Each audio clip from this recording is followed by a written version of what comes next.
வீடியோவில் வந்து என்ன பார்க்க போகிறோம் அப்படின்னா, நம்ம சபா எக்ஸாம்ஸ் வந்து வரப்போகுது ஆகஸ்ட் மந்தில். ஸோ அதில் பிராத்மிக் எக்ஸாமுக்கு நம்ம வந்து என்னென்ன படிக்கலாம் அப்படின்றத தான் வந்து பார்க்க போகிறோம். அதாவது லாஸ்ட் மினிட்ல சில பேர் வந்து என்ன படிக்கிறதுன்ற கன்ஃபியூஷனில் இருப்பீங்க இல்லையா? ஸோ அந்த மாதிரியான ஸ்டூடெண்ட்ஸ்க்கு இந்த வீடியோ கண்டிப்பாக யூஸ்ஃபுல்லாக இருக்கும். ஸோ நான் சொல்கிறதெல்லாம் வந்து கொஞ்சம் படித்து வச்சுக்கிட்டிங்க அப்படின்னா கண்டிப்பாக நல்ல மார்க் எடுத்து ஸ்கோர் பண்ணி எக்ஸாம் வந்து பாஸ் பண்ணலாம் நீங்கள். ஸோ வாங்க ஃபஸ்ட்டு என்ன படிக்கணும் அப்படின்னா, பாக் 1ல் போதினி இருக்குது. போதினியில் ஃபஸ்ட் நம்ம என்ன படிக்கணும்னா, லெசன் நம்பர் 1லேருந்து 10 வரைய இருக்கக்கூடிய புக் பேக் கொஷின் ஆன்சர் வந்து படிக்கணும். அபியாசன்னு கொடுத்துருப்பாங்க. அதுக்கு கீழே ஒரு 3 கொஷின் ஆன்சர்ஸ் இருக்கும் ஒரு லெசனுக்கும். ஸோ பார்ட் ஏலேருந்து பார்ட் 10 வரைய படித்தா போதும். ஸோ பேஜ் நம்பர் 15லேருந்து பேஜ் நம்பர் 36 வரைய இருக்குது. ஸோ அதை வந்து படிங்க. இது எதுக்கு அப்படின்னா, ஃபர்ஸ்ட் ரோமன் நம்பர் வருது இல்லையா, அதுக்கு வந்து நம்ம படிக்கிறது. ஓகே, இப்போ நெக்ஸ்ட்டு வந்து சேம் அதே போதினி பாக் 1ல் நம்பர்ஸ் இருக்குது. ஸோ நம்மளுக்கு ஆக்சுவலாக 1 to 50 ப்ளஸ் வந்து fractional and mixed fractional numbers வந்து படிக்கணும். அதாவது ஃப்ராக்ஷனல் நம்பர்னால் அந்த 1/4 1/2 இந்த மாதிரி கொடுப்போம் இல்லையா. அண்ட் தென் மிக்சடு ஃப்ராக்ஷனல் நம்பர்னால் 1/4 1/2 அந்த மாதிரி இருக்கிற நம்பர்ஸ் தான் மிக்சடு ஃப்ராக்ஷனல் நம்பர்ஸ்னு சொல்லுவாங்க. ஸோ அந்த மாதிரி இருக்கிற நம்பர்ஸும் வந்து நம்ம எக்ஸாமுக்கு வந்து படிக்க வேண்டியது இருக்குது. ஸோ இப்போ படிக்கிறதுக்கு டைம் இல்லாத ஸ்டூடெண்ட்ஸ் என்ன பண்ணுங்கள், 1 to 30 நம்பர்ஸ் வந்து பேஜ் நம்பர் 52ல் இருக்குது, அதை படிங்க. Plus fractional and mixed fractional numbers வந்து பேஜ் நம்பர் 56ல் வந்து கீழே பாட்டமில் கொடுத்துருப்பாங்க, அதை வந்து படிச்சுக்கோங்க. ஓகேங்களா? ஸோ இதை படிச்சிங்கன்னா கொஞ்சம் அந்த ரோமன் நம்பரில் நீங்கள் கொஞ்சம் மார்க் வந்து ஸ்கோர் பண்ணலாம். ஸோ செகண்ட் ரோமன் நம்பரில் நம்பர்ஸ் கேட்குறாங்க இல்லையா, அந்த நம்பர்ஸில் வந்து மார்க் வந்து நம்ம கொஞ்சம் ஸ்கோர் பண்ணலாம். ஓகே, ஸோ அடுத்து வந்து பாக் 2 பத்தியில் வந்து என்னென்ன படிக்கணும்னு சொல்லி பார்க்கலாம். ஃபஸ்ட்டு வந்து போயம் கிஸ்ட்டு, அதாவது அந்த போயத்தோடைய பொய்டிக் ஸ்டான்ஸாஸ் வந்து கொடுத்துருவாங்க. நீங்கள் கான்டெக்ஸ்ட் அண்ட் மீனிங் வந்து எழுதணும் இல்லையா, அந்த பார்ட்டு தான். ஸோ வந்து ஃபஸ்ட்டு 4 போயம்ஸ் வந்து படித்தா போதும். ஆல்ரெடி படித்தவங்க எல்லாத்தையும் தரவு பண்ணிக்கோங்க. ஸோ இன்னும் அதை படிக்கலான்றவங்க வந்து ஃபஸ்ட்டு 4 போயம்ஸ்க்குரிய போயம் கிஸ்ட் வந்து படிங்க. கான்டெக்ஸ்ட் அண்ட் மீனிங் வந்து படிங்க. ஃபஸ்ட்டு வங்கனால 1 இருக்குது, பல்வான் பனோவில் வந்து 2 இருக்குது, சோட்டா சா தீப் ஜலாதோவில் வந்து 1 இருக்குது, கர் அப்னாவில் வந்து 1 இருக்குது. ஓகேங்களா? ஸோ டோட்டலாக வந்து 4 ERCs வருது, போயம் கிஸ்ட் வந்து வருது. ஸோ 4 இது வந்து படிச்சுக்கோங்க. ஓகேங்களா? ஸோ இதையும் தயவு செஞ்சு ஒமிட் பண்ணிடாதீங்க. இந்த 4 இதையும் கண்டிப்பாக வந்து படிச்சுக்கோங்க. இதில் 1 இருக்குது, பல்வான் பனோவில் 2 இருக்கும், சோட்டா சா தீப் ஜலாதோவில் 1, கர் அப்னாவில் 1 இருக்குது. ஸோ டோட்டல் வந்து 5 இருக்குது. ஸோ டோட்டல் வந்து 5 இருக்குது. ஸோ இந்த 5 இதை நீங்கள் தரவை படிச்சுக்கிட்டீங்க. இது வந்து ரொம்ப கஷ்டம்லாம் கிடையாது. ஆக்சுவலாக இது வந்து இங்கிலீஷில் இல்லைனா வந்து தமிழில் எழுதுகிற மாதிரி தான் இருக்கும். ஓகேங்களா? ஸோ அதனால் இது கொஞ்சம் ஈஸியான டாபிக் தான். 5 போயம் கிஸ்ட் வந்து படிச்சுக்கோங்க. ஓகேங்களா? ஸோ போயம் கிஸ்ட் வந்து பேஜ் நம்பர் 59லேருந்து 65 வரை இருக்குது. ஸோ அதை வந்து படிச்சிருங்க. அதாவது ஒரு போயத்தோடைய பேக் சைடில் அபியாஸ் கொடுத்துருப்பாங்க, அது வந்து படிக்கணும். ஓகேவா? ஸோ நெக்ஸ்ட்டு வந்துட்டு தோஹே, பாக் 2ல் பத்தியில் தோஹே இருக்குது. டோட்டல் வந்து 4 தோஹேஸ் கொடுத்துருப்பாங்க. நீங்கள் எனி 2 தோஹேஸ் வந்து படிங்க. பேஜ் நம்பர் 70ல் இருக்குது.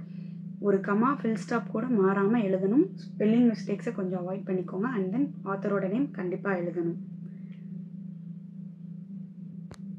அடுத்து பாக் 3 கத்திய பார்ட்டு. ஸோ இதில் வந்து டோட்டல் 7 லெசன்ஸ் வந்து இருக்குது. இதில் வந்து ஒமிட் பண்ணுறதுக்கு வேறு எதுவுமே கிடையாது. கண்டிப்பாக எல்லாமே படித்து தான் ஆகணும். ஏன்னா ஒரு லெசனில் வந்து ட்ரூ ஆர் ஃபால்ஸ் இருக்கும், ஒரு லெசனில் மேட்ச் இட் இருக்கும், ஒரு லெசனில் வந்து சூஸ் இட் இருக்கும், ஒரு லெசனில் ஃபில் இன் தி பிளாங்க்ஸ் இருக்கும். ஸோ இதில் அவாய்ட் பண்ணுறதுக்குன்னு எதுவுமே கிடையாது. ஸோ ஆல் 7 லெசனுடைய அபியாஸ் வந்து கண்டிப்பாக படித்து தான் ஆகணும். பேஜ் நம்பர் 75லேருந்து 94 வரை இருக்குது. ஃபஸ்ட்டு என்ன பண்ணுங்கள், ஐடியா வேணால் கொடுக்கலாம். எப்படின்னா ஃபஸ்ட்டு வந்து 1 வேர்ட் கொஸ்டின் ஆன்சர்ஸ் எல்லாத்தையும் படிங்க. For example meanings, opposites, match இட்டு, சூஸ் இட், அடுத்து ஃபில் இன் தி பிளாங்க்ஸு, இந்த மாதிரி இருக்கிறத ஃபஸ்ட்டு தரவு பண்ணுங்கள். தென் 1 லைன் கொஸ்டின் ஆன்சர் இருக்கும், அதெல்லாம் ரொம்ப ரொம்ப ஈஸி, அதை வந்து படிச்சிடலாம். ஃபஸ்ட் ஈஸியாக இருக்கிறத படித்து கவர் பண்ணிவிட்டு அதுக்கப்புறம் வந்து அடுத்த ஸ்டெப்பாக என்ன பண்ணுங்கள், அந்த 3 லைன் கொஸ்டின் ஆன்சர் படிங்க, வாக்கியம் மீன் பிரயோக் கீஜியே, அந்த இதெல்லாம் வந்து படிங்க. ஓகேங்களா? ஆனால் எதையுமே ஒமிட் பண்ணிடாதீங்க, கண்டிப்பாக எல்லாமே படித்து தான் ஆகணும். அடுத்து பாக் 5 கஹானி பார்ட்டு. ஸோ டோட்டல் வந்து 7 ஸ்டோரிஸ் வந்து இருக்குது. அதில் 5 ஸ்டோரிஸ் வந்து படிச்சுக்கோங்க. ஃபஸ்ட்டு கவி और कंजूस, அடுத்து दूध में पानी, दर्जी और हाथी, सौदागर और बालू, அடுத்து न्याय हो तो ऐसा. ஸோ இந்த 5ம் கொஞ்சம் ஈஸியாக இருக்கும். ஸோ இதை வந்து படிச்சுக்கோங்க கண்டிப்பாக. பேஜ் நம்பர் 97 வந்து கவி और कंजूस இருக்குது, 99 दूध में पानी, 100 दर्जी और हाथी, 102 வந்து सौदागर और बालू, 106 வந்து न्याय हो तो ऐसा. ஸோ இல்லை நீங்கள் வேறு ஏதாவது ஸ்டோரிஸ் படிச்சிருக்கீங்க அப்படின்னாலும் ஓகே தான், அதையும் படிச்சுக்கலாம், தப்பில்லை. நான் ஜஸ்ட் இந்த 5 படிச்சுக்கோங்க அப்படின்னு நான் சொல்லியிருக்கேன். இது போக நீங்கள் வேறு ஏதாவது படிச்சிருந்தீங்கனாலும் ஓகே தான். ஸோ இந்த 7ல் எனி 5 வந்து நல்லா தரவாக வந்து படிச்சுக்கோங்க கஹானி பார்ட் எழுதுறதுக்கு. அடுத்து வந்து பாக் 5 ரச்சனா, அதாவது கிராமர் பார்ட் வந்து கொடுத்துருக்காங்க. நம்மளுக்கு வந்து யூஸ்வலாக படிக்க வேண்டியது என்னென்னா லெசன் நம்பர் 17 to 21 இருக்கக்கூடிய புக் பேக் கொஸ்டின் ஆன்சர்ஸ் தான் வந்து நம்ம படிக்கணும். ஸோ அதே தான் இதில் நம்ம ஒமிட் பண்ணுறதுக்கு எதுவும் கிடையாது. ரொம்ப ரொம்ப ஈஸியான புக் பேக் கொஸ்டின் ஆன்சர்ஸ் தான். ஸோ எல்லாமே ஒன் வேர்டு தான். ஸோ இதை வந்து கண்டிப்பாக படிச்சு தான் ஆகணும். லெசன் நம்பர் 17லேருந்து 21 வரை இருக்கக்கூடிய அபியாசம் வந்து நல்லா படிச்சுக்கோங்க, ஓகேங்களா. புக் பேக் எக்ஸசைஸ் வந்து கொடுத்துருப்பாங்க, அதை வந்து கண்டிப்பாக வந்து படிச்சுக்கோங்க. பேஜ் நம்பர் 136லேருந்து 142க்குள்ளே வந்து இருக்கும். ஸோ அதை வந்து படிச்சுக்கோங்க. ஸோ அடுத்து லாஸ்ட் அண்ட் தென் கடைசி பார்ட் என்ன அப்படின்னா பாக் 6 அனுவாத் அபியாஸ். ஸோ ரொம்ப ரொம்ப இம்பார்ட்டண்டான கடைசி பார்ட் என்ன அப்படின்னா டிரான்ஸ்லேஷன் பார்ட்டு. பிராந்திய பாஷா में अनुवाद அண்ட் தென் ஹிந்தி में अनुवाद, அதாவது தமிழ் டு ஹிந்தி, ஹிந்தி டு தமிழ், ஓகேங்களா. டிரான்ஸ்லேஷன் வந்து கொடுத்துருக்காங்க. உங்களுக்கு எந்த லாங்குவேஜில் நீங்கள் ப்ராக்டிஸ் பண்ணியிருக்கீங்களோ அதுக்கேற்ற மாதிரி நீங்கள் வந்து படிச்சுக்கலாம். ஸோ இதில் வந்து டோட்டல் 10 லெசன்ஸ் வந்து கொடுத்துருக்காங்க. நீங்கள் ஃபஸ்ட்டு என்ன பண்ணுங்கள், 1 to 6 லெசன்ஸை நல்லா தரவு பண்ணுங்கள். இதனுடைய கொஸ்டின்ஸ் வந்து பேஜ் நம்பர் 149லேருந்து ஸ்டார்ட் ஆகுது. ஆன்சர்ஸ் வந்து பேஜ் நம்பர் 155லேருந்து ஸ்டார்ட் ஆகுது. ஸோ பிராந்திய பாஷா में अनुवादுக்கு லெசன் நம்பர் பார்ட் நம்பர் 1லேருந்து பார்ட் நம்பர் 6 வரைய படிங்க. அதே மாதிரி ஹிந்தி में अनुवादுக்கும் பார்ட் 1லேருந்து பார்ட் 6 வரைய படிங்க. கண்டிப்பாக இது 6 நல்லா தரவு பண்ணும். மோஸ்ட்லி இதுலேருந்து கொஸ்டின்ஸ் வந்து கண்டிப்பாக வந்துடும்.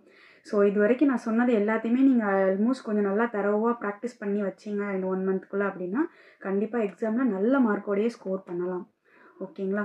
ஸோ ஃபெயில் ஆகிறதுக்கு வாய்ப்பே கிடையாது. கண்டிப்பாக நல்ல மார்க்கோடையே வந்து ஸ்கோர் பண்ணலாம் எக்ஸாமில். ஸோ இப்போ இது வரைக்கும் சொன்ன விஷயங்களை நோட் பண்ணி வச்சு லாஸ்ட் மினிட் வரை இன்னும் படிக்காமல் இருக்க ஸ்டூடெண்ட்ஸ், இப்போ தான் நாங்கள் படிக்க ஸ்டார்ட் பண்ணுறோம் அப்படின்ற ஸ்டூடெண்ட்ஸும் என்ன பண்ணுங்கள், தயவு செஞ்சு இப்போ நான் சொல்லியிருக்க எல்லாத்தையுமே வந்து நல்லா தரவாக கொஞ்சம் படிங்க, ஓகேவா. ஸோ கண்டிப்பாக எக்ஸாமில் வந்து நல்ல மார்க்கோட ஸ்கோர் பண்ணலாம் அண்ட் தென் பாஸும் பண்ணலாம், ஓகேவா. ஓகே, நெக்ஸ்ட் வீடியோவில் அடுத்த கான்செப்டோடு பார்க்கலாம். பாய், தேங்க்ஸ் ஃபார் வாட்சிங்.